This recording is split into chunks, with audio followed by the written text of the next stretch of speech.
Il m'est arrivé de passer par tellement de situations dans ma vie. Tellement de situations.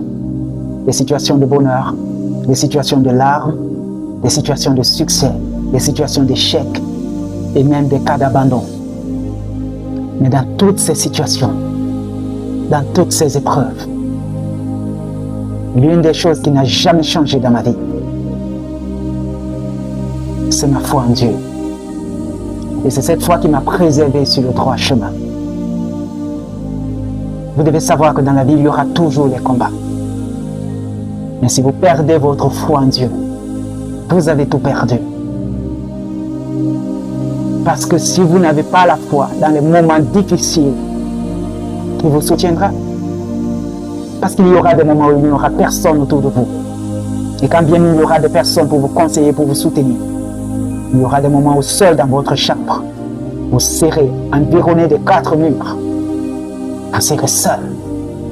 Et vous avez besoin d'un esprit fort pour pouvoir vous relever vous-même, pour pouvoir vous soutenir.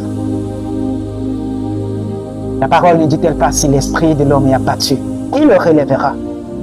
Qui le relèvera? Gardez la foi en Dieu. Et pendant des moments de douleur, pendant des moments de tristesse, ce sont uniquement ceux qui ont su forger leur esprit pendant des moments de bonheur qui parviennent à s'en sortir. Un peu comme pour dire que lorsque tout va bien,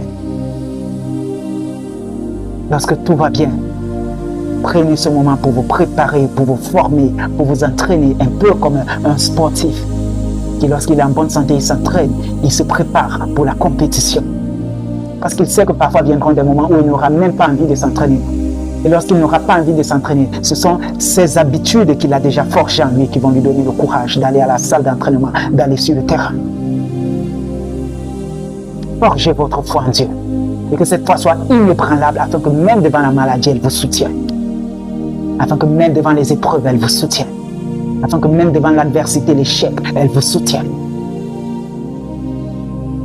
Et si vous avez pris le temps de vous préparer pendant les moments de joie, pendant les moments où tout allait bien, peu importe l'épreuve, votre foi vous soutiendra.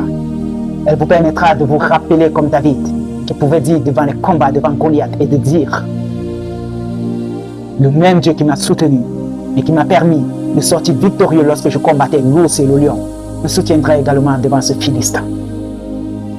Préparez-vous dans le secret. Préparez-vous dans le secret. Lorsque Dieu prépare des hommes et des femmes pour les amener vers le niveau supérieur, pour les amener à réaliser des choses exceptionnelles avec lui, la première des choses qu'il fait, il les cache.